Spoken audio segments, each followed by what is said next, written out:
Assalomu alaykum. Qadrli tomoshabinlar. Bugun siz bilan shu qadar muhim mavzuni muhokama qilamizki, bu har bir nafaqaxo'r va ularning yaqinlari uchun hayotiy ahamiyatga ega bo'lishi mumkin. So'nggi paytlarda pensiya tizimida yuz bergan o'zgarishlar haqida ko'plab savollar kelib tushmoqda. Ayniqsa nafaqaxo'rlarga nimanidir taqiqlash haqidagi mish-mishlar ko'paydi. Bugun biz aynan shu sirli taqiq ortida nima turganini batafsil tahlil qilamiz. Va bu yangilik sizning hayotingizga qanday ta'sir qilishini aniqlaymiz. Bu haqiqatan ham shok bo'lishi mumkin. Videoni oxirigacha ko'rishni unutmang.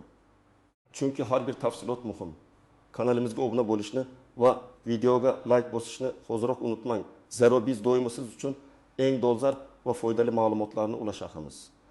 Muammoning mohiyati avvallari ko'pchilik nafaqaxo'rlar. Pensiyaga chiqqanidan so'ng ham ishlashni davom ettirib, ham ish haqi, ham to'liq pensiya olardilar. Bu ko'plab oilalar uchun qo'shimcha daromad manbai bo'lib, hayot sifatini yaxshilashga yordam berardi. Keksa yoshdagi odamlar o'z tajribalarini yoshlarga ulashishga, jamiyatga foyda keltirishga va shu bilan birga moliyaviy barqarorliklarni saqlashga intilishardi. Misol uchun ko'plab sobiq o'qituvchilar, shifokorlar, muhandislar pensiyaga chiqqandan keyin ham o'z sohalarida faoliyat yuritishni davom ettirishardi. Chunki ularning bilim va ko'nikmalari hali ham dolzarb edi. Ular ikki tomonlama daromad orqali oilasiga yordam berar, nevaralarining o'qish xarajatlarini qoplab berar yoki shunchaki o'zlarining shaxsiy ehtiyojlarini qondirish imkoniyatiga ega bo'lishardi. Pensiya tizimi ularning jamiyatdagi faolligini rag'batlantiruvchi omil bo'lib xizmat qilar edi. Biroq yaqinda qabul qilingan ba'zi me'yoriy hujjatlar va joriy etilgan o'zgarishlar bu tizimga jiddiy tuzatishlar kiritdi. Endilikda hamma ham avvalgidek ikki tomonlama daromadga ega bo'la olmaydi. Gap shundaki, ba'zi turdagi pensiya oluvchilarga yoki ma'lum bir darajadagi ish haqi oluvchi nafaqaxo'rlarga nisbatan yangi cheklovlar joriy etilgan. Bu taqiq aslida nafaqaxo'rlarning ish haqi va pensiyani bir vaqtda to'liq olishiga qaratilgan emas, balki ma'lum sharoitlarda pensiya miqdorini qayta ko'rib chiqish yoki uni to'xtatish haqida. Asosan gap aynan mehnat faoliyatini davom ettiruvchi nafaqaxo'rlar haqida bormoqda va ular qanday hollarda, qanday turdagi pensiyalarni olganlarida bu o'zgarishlar ularga bevosita ta'sir qilishini batafsil tahlil qilishimiz kerak. Bu o'zgarishlar pensiya jamg'armasining barqarorligini ta'minlash, pensiya tizimini optimallashtirish va mablag'larni yanada adolatli taqsimlash maqsadida amalga oshirilgani aytilmoqda. Ammo bu amaliyotda ko'plab nafaqaxo'rlar uchun qanday oqibatlarga olib kelishini tushunishimiz muhim. Batafsil tahlil. Kim tashvishlanishi kerak va kimga ta'sir qilmaydi? Endi bu o'zgarishlarni chuqurroq ko'rib chiqamiz. Bu yerda asosan ikkita asosiy kategoriya haqida gapirishimiz kerak. Birinchisi ijtimoiy pensiya oluvchilar, ikkinchisi esa ayrim toifadagi yoshga doir pensiya oluvchilar. Bu taqiq har bir nafaqaxo'rga birdek ta'sir qilmaydi. Shuning uchun bu farqlarni yaxshi tushunib olishimiz shart. Kim tashvishlanishi kerak? Birinchi navbatda ish faoliyatini davom ettirayotgan ijtimoiy pensiya oluvchilar. Shuningdek, o'quvchisini yo'qotganlik pensiyasini olayotgan va shu bilan birga ishlayotganlar diqqatli bo'lishlari kerak. Ijtimoiy pensiya odatda tegishli mehnat stajiga ega bo'lmagan, nogironligi bor fuqarolarga yoki o'quvchisini yo'qotgan oila a'zolariga, ya'ni hayotiy ehtiyojlar past bo'lgan va davlat tomonidan ijtimoiy himoyaga muhtoj deb topilgan shaxslarga tayinlanadi.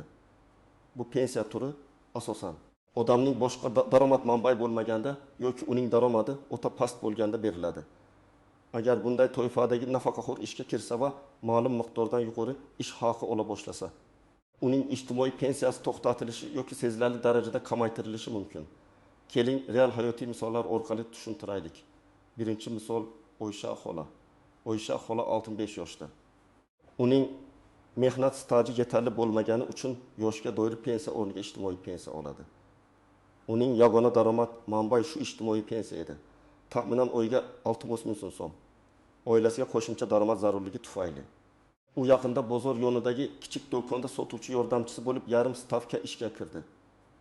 Bu ishdan u oyga 200 ming so'm maosh olmoqda. Avvallari u ham pensiyani, ham maoshni to'liq olardi. Ya'ni umumiy daromadi 1400 ming so'm bo'lardi. Yangi qonunchilikka ko'ra, agar Oysha xola ishga kirib ma'lum miqdorda ortiq daromad topsa, masalan, eng kam ish haqining 2 baravaridan yuqori, uning ijtimoiy pensiyasi to'xtatilishi mumkin. Chunki ijtimoiy pensiya oluvchilarning asosiy maqsadi ularni ishlamayotgan paytda ijtimoiy himoya qilishdir.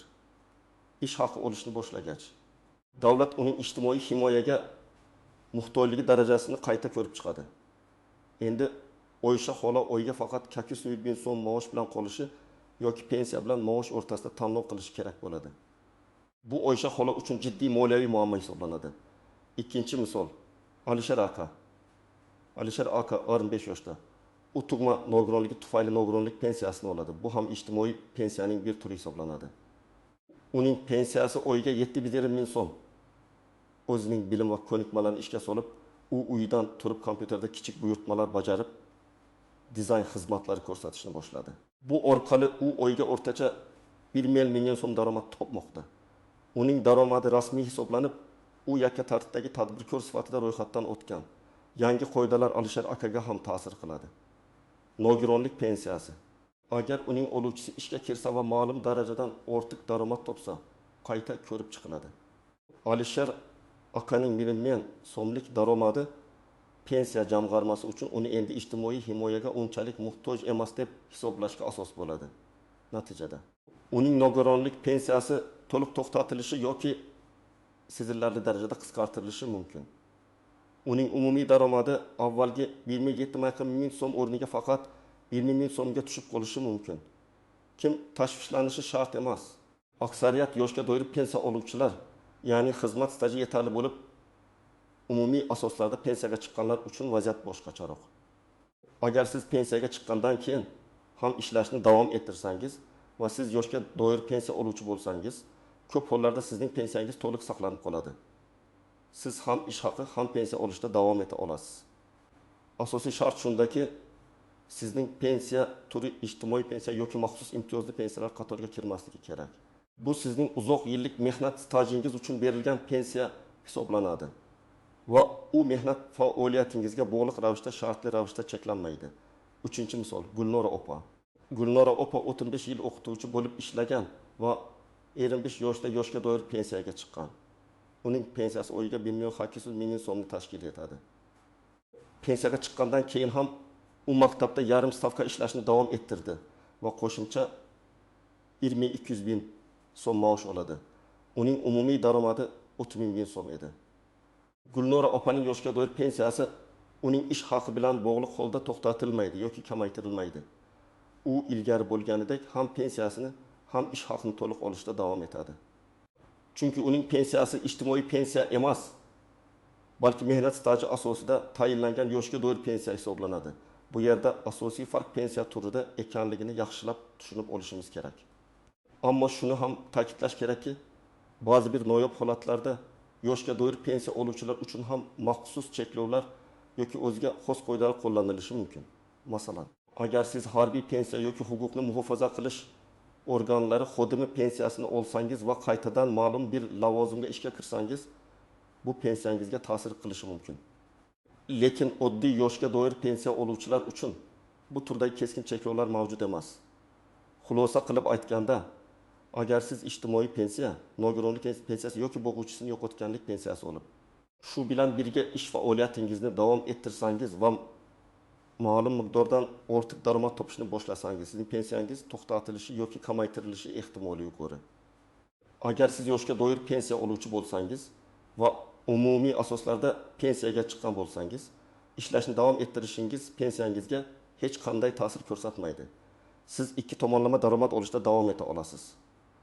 Istisnolar, tuzoqlar va noaniq jihatlar. Endi bu masalaning biroz murakkabroq qismlariga, ya'ni istisnolarga, e'tibordan chetda qolishi mumkin bo'lgan tuzoqlarga va noaniq jihatlarga to'xtalib o'tamiz. Bu tafsilotlar nafaqaxo'rlar uchun ko'proq tushunmovchiliklarga sabab bo'lishi mumkin. Istisnolar ba'zi hollarda hatto ijtimoiy pensiya oluvchilar ham ishlay oladi va ularning pensiyasi to'xtatilmaydi. Bu yerda asosan ular tomonidan olinadigan daromad miqdoriga e'tibor beriladi. Agar nafaqaxo'rning ishdan oladigan daromadi minimal miqdordan, ya'ni qonunchilikda belgilangan eng kam iste'mol xarajatlarining ma'lum bir foizdan yoki eng kam ish haqining ma'lum miqdoridan oshmasa, uning pensiyasi saqlanib qolishi mumkin. Masalan, agar davlat minimal ish haqining yarim baravaridan kam daromad topishga ruxsat bersa va sizning ish haqingiz shu miqdordan oshmasa, pensiyangizga tegmaydi. Bu kichik qo'shimcha daromadga muhtoj. Lekin to'liq ishga kira olmaydigan kishilar uchun muhim imkoniyatdir. Shuningdek, ayrim kasb egalari uchun maxsus istisnolar joriy etilishi mumkin. Masalan, olis hududlarda yoki ma'lum bir sektorlarda qishloq xo'jaligi, sog'liqni saqlash, ta'lim ishlayotgan malakali mutaxassislar uchun pensiya va ish haqini bir vaqtda olish imkoniyati saqlanib qolinishi mumkin. Bu kadrlar tanqisligini qo'plash va tajribali mutaxassislarni ishda ushlab turish maqsadida amalga oshiriladi. Ammo bunday istisnolar har bir soha va lavozim uchun alohida qonun osti hujjatlarida belgilanishi lozim. Tuzoqlar eng katta tuzoqlardan biri bu daromadni rasmiylashtirmaslikdir. Ba'zi nafaqaxo'rlar, ayniqsa ijtimoiy pensiya oluvchilar pensiyasini yo'qotib qo'ymaslik uchun norasmiy ravishda ishlashni afzal ko'radilar. Bu dastlab yaxshi g'oya bo'lib tuyulishi mumkin, ammo jiddiy oqibatlarga olib kelishi mumkin.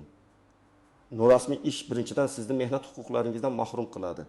Kasallik varaqasi, ta'til, ishdan bo'shatilganda himoya. Ikkinchidan, pensiya jamg'armasi va soliq idoralari ma'lumot almashinuvi orqali vaqti bilan monitoring o'tkazadi. Agar norasmiy daromadingiz aniqlansa, siz nafaqat pensiyadan mahrum bo'lishingiz, balki olingan ortiqcha pensiya mablag'larini qaytarishingiz va hatto jarimaga tortilishingiz ham mumkin. Misol uchun, Mirjalol aka norasmiy ravishda qorovul bo'lib ishladi va oyiga 20 ming so'm daromad oldi. U 6 oy davomida ham nogironlik pensiyasini, ham bu ish haqini oldi. Pensiya jamg'armasi tekshiruv vaqtida uning norasmiy bandligini aniqlasa, Mirjalol akaga 8 oy davomida olgan pensiya mablag'ini to'liq qaytarib berish shart bo'ladi. Bu esa uning uchun katta moliyaviy yukdir. Yana bir tuzoq, bu daromad turlarining noto'g'ri talqin qilinishi. Ba'zi nafaqaxo'rlar qaysi daromadlar ish haqi deb hisoblanishini va qaysilari hisoblanmasligini tushunmaydilar. Masalan, intellektual mulkdan olingan gonorar, qishloq xo'jaligida shaxsiy tomorqadan olingan daromad, bank depozitlaridan olingan foizlar kabi daromadlar har doim ham pensiya hisobiga ta'sir qilmaydi. Ammo agar siz tadbirkorlik faoliyati bilan shug'ullanib, muntazam daromad olsangiz va bu daromad miqdori yuqori bo'lsa, bu pensiyangizga ta'sir qilishi mumkin. Har bir holatda pensiya jamg'armasi bilan maslahatlashish zarur. Noaniq jihatlar, pensiya tizimidagi o'zgarishlar doimiy ravishda amalga oshirilishi mumkin. Shuning uchun bugun to'g'ri bo'lgan ma'lumot ertaga o'zgarishi mumkin. Qonunchilikdagi kichik o'zgarishlar ham sizning moliyaviy ahvolingizga jiddiy ta'sir ko'rsatishi mumkin. Shuning uchun pensiya jamg'armasi tomonidan beriladigan rasmiy ma'lumotlarni doimiy ravishda kuzatib borish juda muhim. Shuningdek, daromad chegarasi aniq miqdori doimiy emas, balki eng kam ish haqi yoki eng kam iste'mol xarajatlariga bog'liq holda o'zgarib turishi mumkin. Bu chegaraning aniq qancha ekanligini bilish uchun rasmiy manbalarga murojaat qilish lozim. Har bir hududda yoki shaxsiy holatlarga ko'ra kichik farqlar bo'lishi mumkin. Ba'zan yuzaga kelgan noaniqliklar pensiya jamg'armasi xodimlarining o'zlari uchun ham qiyinchilik tug'dirishi mumkin. Shuning uchun bir nechta manbadan ma'lumot olish zarurati tug'ilishi mumkin. Amaliy tavsiyalar: siz nima qilishingiz kerak agar siz nafaqaxo'r bo'lsangiz va bu o'zgarishlar sizga qanday ta'sir qilishidan xavotirda bo'lsangiz. Quyidagi amaliy tavsiyalar sizga yordam beradi. 1. Qaysi turdagi pensiya olganingizni aniqlang. Bu birinchi va eng muhim qadam. Pensiya guvohnomangizni yoki pensiya jamg'armasidan olgan ma'lumotnomangizni tekshiring. Agar siz yoshga doir pensiya oluvchi bo'lsangiz, umumiy asoslarda, ya'ni yetarli mehnat staji bilan aksariyat hollarda tashvishlanishingiz shart emas. Agar ijtimoiy pensiya, nogironlik pensiyasi, boquvchisini yo'qotganlik pensiyasi yoki maxsus imtiyozli pensiya oluvchi bo'lsangiz, keyingi qadamlarga diqqat qiling. 2. Pensiya jamg'armasiga murojaat qiling. Bu eng ishonchli va to'g'ri ma'lumot olish usuli. Yashash joyingizdagi pensiya jamg'armasi bo'limiga shaxsan boring. Sizga nima uchun murojaat qilganingizni aniq tushuntiring. Masalan, men ijtimoiy pensiya olaman va ishga kirmoqchiman. Yangi qonunchilikka ko'ra pensiyamga nima bo'ladi deb savol bering. U yerda sizga shaxsiy holatingiz bo'yicha batafsil maslahat berishlari shart. Murojaat uchun o'zingiz bilan shaxsingizni tasdiqlovchi hujjat, pasport, pensiya guvohnomasi va agar bo'lsa, bo'lajak ish joyingizdan ish taklifi yoki maosh miqdori haqidagi ma'lumotnomani oling. Bu ular uchun vaziyatingizni to'liq tushunishga yordam beradi. Savollar ro'yxatini tayyorlab boring. Sizni qiziqtirgan barcha savollarni oldindan qog'ozga yozib oling. Masalan, qaysi daromadlar hisobga olinadi? qaysi miqdordan oshsa pensiya to'xtatiladi. Agar pensiyam to'xtatilsa, keyinchalik ishdan bo'shaganimda uni qayta tiklash tartibi qanday? O'ch rasmiy daromadni rasmiylashtiring. Agar siz ijtimoiy pensiya oluvchi bo'lsangiz va ishga kirishga qaror qilsangiz, albatta rasmiy bandlikka harakat qiling. Ish beruvchingiz bilan mehnat shartnomasini tuzing. Bu sizni kelgusidagi muammolardan himoya qiladi. Agar yakka tartibdagi tadbirkorlik bilan shug'ullanmoqchi bo'lsangiz, soliq idoralarida ro'yxatdan o'ting va daromadingizni qonuniy tarzda rasmiylashtiring. Norasmiy ishdan qoching, chunki yuqorida aytib o'tganimizdek, bu kelajakda pensiya to'lovlarini qaytarish va jarimalarga olib kelishi mumkin. Dard. O'zgarishlar haqida pensiya jamg'armasiga xabar bering. Agar siz ijtimoiy pensiya oluvchi bo'lsangiz va ishga kirsangiz yoki daromadingizda jiddiy o'zgarishlar bo'lsa, bu haqda pensiya jamg'armasiga zudlik bilan yozma ravishda xabar bering. Bu sizning majburiyatingiz. Odatda bu uchun maxsus ariza shakli mavjud bo'ladi. Vaqtida xabar bermaslik ham yuqorida aytilgan moliyaviy oqibatlarga olib kelishi mumkin. Nimalarni yozish kerak? Ariza matningizning to'liq FIEO'ingiz, pensiya raqamingiz, shaxsingizni tasdiqlovchi hujjat ma'lumotlari, ishga kirgan sanangiz, ish joyingizning nomi va lavozimingiz, shuningdek ish haqingiz miqdorini aniq ko'rsating. Shuningdek, sizda qanday pensiya turi borligini va bu o'zgarishlar bilan bog'liq holda pensiya to'lovlari bo'yicha maslahat so'rayotganingizni yozing. Arizaning bir nusxasi sizda qolishi uchun uni 2 nusxada tayyorlab, pensiya jamg'armasining qabul bo'limida ro'yxatdan o'tkazib oling. 5 huquqiy maslahat oling. Agar vaziyat murakkab bo'lsa, pensiya jamg'armasidan to'liq qoniqarli javob olmasangiz yoki o'zingizning huquqlaringiz buzilgan deb hisoblasangiz, mustaqil huquqshunosga murojaat qilishdan tortinmang. Pensiya qonunchiligi ko'p hollarda murakkab bo'lishi mumkin va mutaxassisning yordami sizga to'g'ri yo'l ko'rsatishi mumkin. 6. Doimiy ravishda yangiliklarni kuzatib boring. Pensiya qonunchiligi o'zgaruvchan bo'lishi mumkin. Hukumatning rasmiy veb-saytlarini, normativ huquqiy hujjatlar portallarini, shuningdek ishonchli yangilik manbalarini kuzatib boring. Bizning kanalimiz ham sizni eng so'nggi o'zgarishlardan xabardor qilib turadi. Xulosa va yakuniy chorlov aziz do'stlar, bugungi videoda biz nafaqaxo'rlarga endi nimanidir taqiqlash haqidagi shov-shuvli yangilikning asl mohiyatini atroflicha tahlil qildik. Esingizda tutingki, bu taqiq barcha nafaqaxo'rlarga birdek ta'sir qilmaydi. Asosan ijtimoiy pensiya, nogironlik pensiyasi va boquvchisini yo'qotganlik pensiyasini olayotgan va shu bilan birga ishlayotgan shaxslarga ta'sir ko'rsatadi. Umumiy asoslarda yoshga doir pensiya oluvchilar uchun esa ishlashni davom ettirish pensiya to'lovlariga ta'sir qilmaydi. Eng muhimi bu masalada xabardor bo'lish, har bir detalga e'tibor berish va shaxsiy holatingizni to'liq tushunishdir. Shubhaga tushganingizda doimo pensiya jamg'armasining mahalliy bo'limiga murojaat qiling va aniq ma'lumot oling. Umid qilamanki, bugungi videomiz sizning ko'plab savollaringizga javob berdi va kelgusidagi xavotirlaringizni kamaytirdi.